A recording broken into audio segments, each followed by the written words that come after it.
Anthony Edwards and the Wolves have outdueled Luka Doncic and the Lakers so far in their first-round matchup. Luka put up a valiant effort in Game 4, scoring a team-leading 38 points, but he couldn't match Ant-Man's 43, and the Wolves walked away with the win.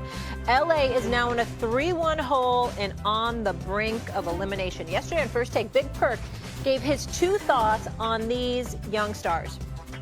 Anthony Edwards is different, top 5 player, and he's a better basketball player than Luka Doncic. We would never, ever have to question his condition. I saw what Nico Harrison was talking about when it comes down to the reason why he traded Luka. He traded Luka because he felt that the Dallas Mavericks were not going to be able to win a championship with Luka. We all know this. I didn't feel that way watching the game looking at Anthony Edwards. I'm saying to myself, Anthony Edwards is going to win a championship before Luka Doncic.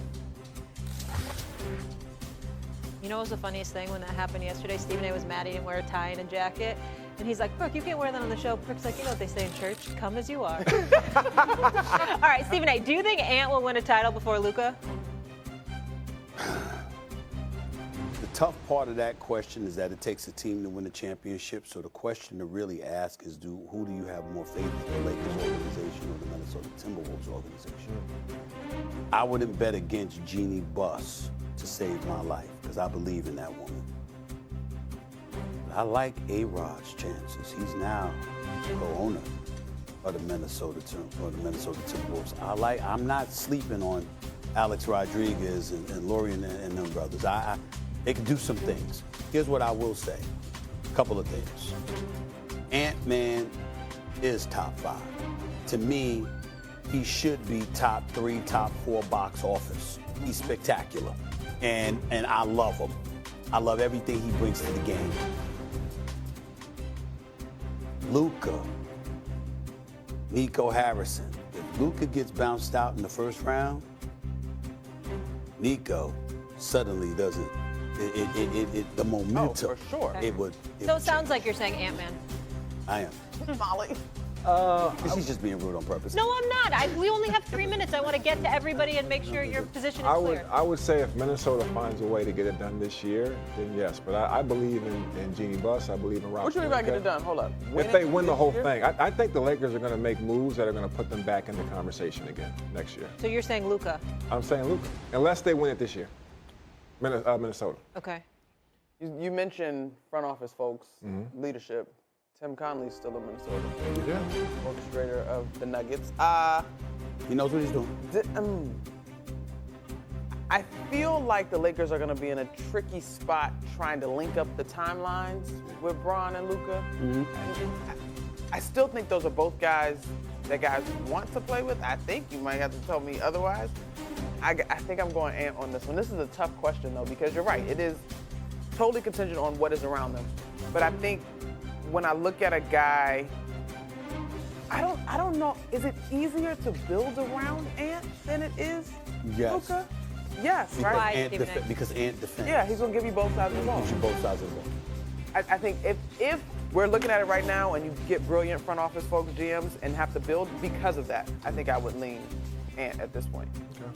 Ant wants it. Luka is just a baller.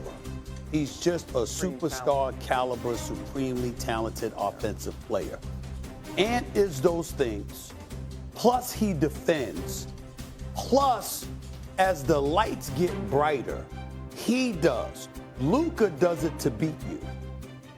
Ant does it to humble you. He comes for you. When you see, he loves Kevin Durant. Look at how he came at Kevin Durant. He loves Devin Booker. Look how he came at Devin Booker. Yeah, who can't respect Jokic? Came for him too. You know, lost to Kyrie and Luka. But remember, he made the one mistake in his young career on the basketball court. When he talked junk to Kyrie Irving, that's not something you do. Now, if you say you're going to drop 40 on him, but you talked about you were looking forward to defending Kyrie Irving. Now, that is blasphemy. You don't do that. This is Kyrie Irving that we're talking about. Nobody should want to defend that brother because he's just on another level. And that was the mistake that Ant-Man made, which I think he has learned from. But most importantly, going against Kyrie Irving and having to guard him offensively is entirely different than having to go against bigger dudes like LeBron, like Luka, that can't necessarily dance on you the way Kyrie can. And I'm not going to call that a mistake.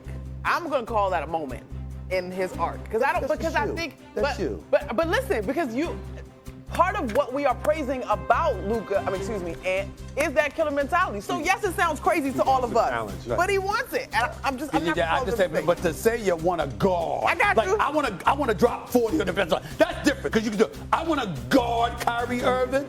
I don't know But the opportunity to stop. He had the gall to say it though. Yeah. Will Luka ever say that? And he got humbled by it too. Will Luka ever say that? No, because Luka ain't trying to guard. That's why. Ant is. Luka's a superstar, we get all that. But Ant at 23 and elevating. Literally and figuratively. The brother is special. Listen, that Ant-Man is speaking that of dude. special, people have been waiting for this moment, okay? Rick, he returned to Port Charles, guys, and it got violent. A must-see scene by our very own. Is that the Lakers didn't really believe in this team. We know that because they rescinded the Mark Williams trade. Because when they pulled out of that trade, they knew they were going to go the rest of the season with a very incomplete, flawed roster.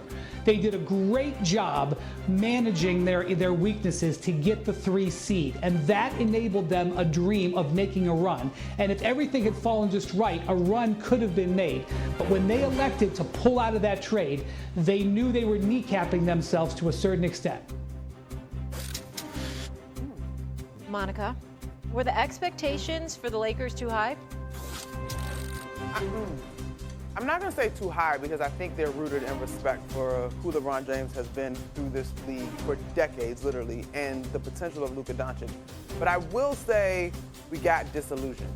I think we fell in love with the run they had down the stretch of the regular season and forgot that, similar to what Wendy said, we all said they got size and they got depth issues. And those two things are coming to the forefront in this particular matchup. And so I'm not going to say too high, but we knew when this trade went down, this was far more about a long-term play. If they happen to be able to bottle up fire this year, then so be it. But I guess I say all I say, yeah, they were too high. Yeah, they definitely got Luka for a long-term play, which is a great move. But I feel like it's always championship or bust with the Lakers. It's like the Yankees, it's the same thing. Like you wear that uniform, especially when you have the talent of LeBron James, Luka Doncic, 2 of the smartest players with the ball in their hand. It's championship or bust. But this season is championship or bust when you have Luka and LeBron, right? I understand what Wendy's saying, but you don't bring in Luka and have that blockbuster trade to wait for next year. Right. Am I missing something? Laker fans want championships today. When Luka Doncic was first acquired by the Los Angeles Lakers, the combination of him not playing much, clearly not being in shape, combined with the personnel that the Lakers had surrounding him, it was a foregone conclusion that the Lakers were not going to win the championship this year. Everybody accepted that. What happened was things changed once we saw a 7-week stretch where the Lakers were the #1 team with defensive efficiency in the NBA. We were like, what the hell is going on here? Nobody expected them to look that big time on the defensive side of the ball. So that's when things somewhat changed to the point where we said we're still not going to elevate them above Oklahoma City, but we're looking